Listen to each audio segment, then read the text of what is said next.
Hey guys, so it's been a really long time since I made a video. I think the last video I made, I was on the way down to Mayo Clinic, and that was in December. So I'll start this video off by giving a little recap of that trip, and then move my way into what I'm doing now, and then what I plan on doing in the future. So for those of you who haven't watched my other videos, I have something called postural orthostatic tachycardia syndrome, which a lot of people refer to as POTS. It's basically when your body doesn't adjust to changing positions from lying to standing. So in a normal person's body, while you're lying down, it's easier for your heart to pump blood through your body because gravity. But when you stand up, the blood tries to fall out of your head. Your body's first instinct is to try and get blood back up to vital organs, right? So your brain's first priority of your body. So what happens is your autonomic nervous system will kick in, your blood vessels will constrict, it'll push blood back up to your head, and blood will evenly circulate throughout your body or where it's needed. Which also happens during like digestion, so after big meals, a lot of blood rushes to your stomach. And in that mechanism in my body is messed up for some reason. And in the earlier videos, I had explained that I was bit by something. I never found a tick. I never had a bullseye rash, but I was bit like 5 weeks, I think, right before all this started.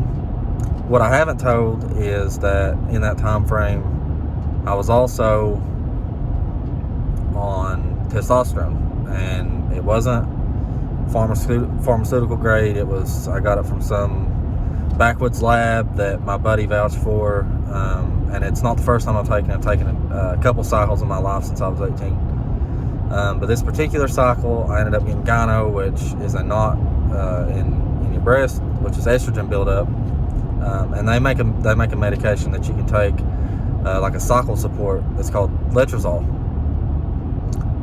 So I took that for the first time 2 days before I initially began to get sick.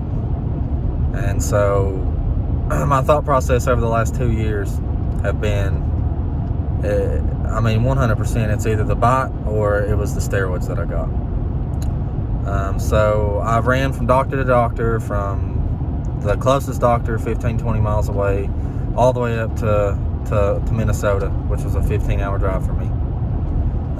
And I've had very little answers to my questions, and very little help, and very little relief to my symptoms. So bad that I've had to retire from my job as a correctional officer at a federal penitentiary.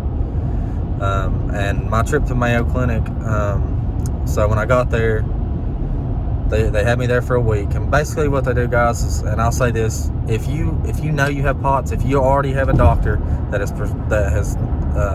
has diagnosed you with POTS, you've done the tilt table test, you've did these basic blood tests that they basically can tell you don't have X, Y, or Z underlying causes, it's kind of a waste of time to go.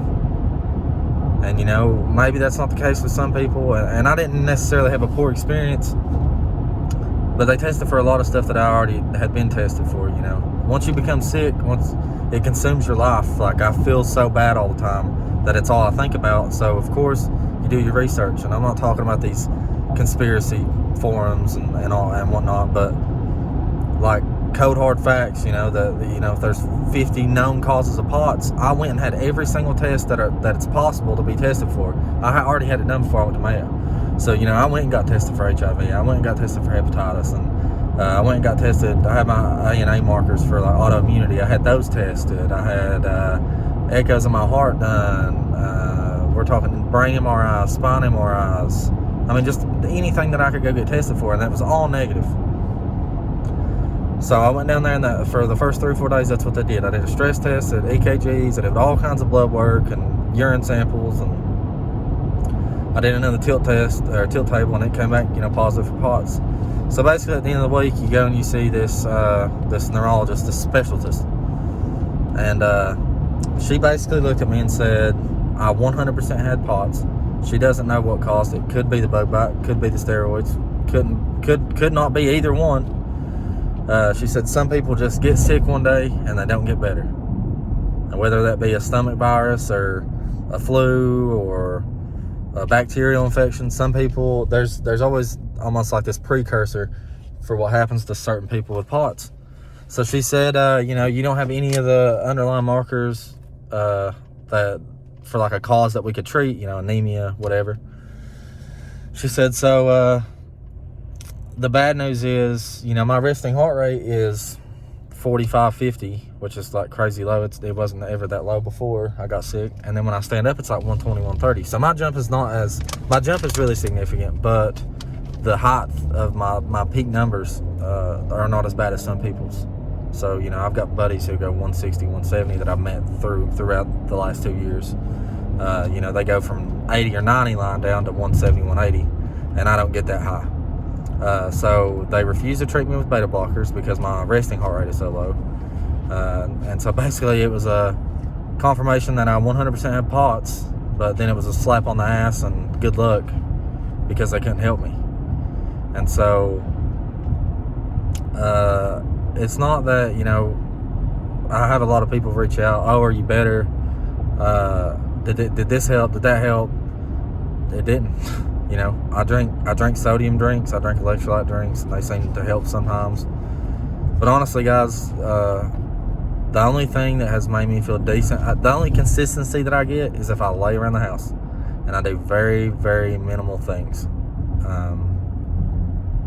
Other than that, man, I haven't tried a single medicine. I tried, I believe it was called Mestinon, which is a central nervous system activator, and it just made me jittery and sick. I puked my guts out. I took it for 3 days and I puked the entire time, so I had to come off of it. And now I'm on an anti-anxiety medication. And I'm gonna set the record straight for that too, because I think that the first message that I tried to put out with my very first video almost 2 years ago, it kind of got lost in translation because I put so much emphasis on anxiety. So yeah, I do have really bad anxiety, like super bad. But it's not because I'm just anxious. I don't just have anxiety. It's because I feel so bad all the time, like literally to the point to where you almost feel like you're dying. Like that's what makes me anxious. And it's hard to wrap your head around when you feel that bad that it's just not serious, So I've got that under control a lot. I went to the ER. I got a cold, I think, in the winter, and obviously if you have POTS and you're watching this, which why wouldn't you? If you're watching this, you probably have POTS. Like a cold or a flu or something makes your symptoms 100 times worse. Your heart races out of your body, and you're lightheaded and you're about to pass out, and the brain fog's 100 times worse. And so that's the last time I went to the ER. So those have stopped, and I really have stopped going to the doctor, man. It's a waste of money. And every doctor I've saw, they can't help me. My resting heart rate is too low, and they don't know what caused it. And all my blood work's coming back normal, other than my Lyme disease test was. The only things that they found wrong with me was I had a cyst on my spine, which they called a syrinx, which was very small. I don't have the precise measurements, but it was like a 0.7 something. I don't want to say millimeter or centimeter. I know that's different. I don't know 100%. They found perivascular spaces in my brain. Let's see what else. I had a fatty liver. They don't know why. Probably my diet. I've gained a significant amount of weight since I got this because I can't exercise.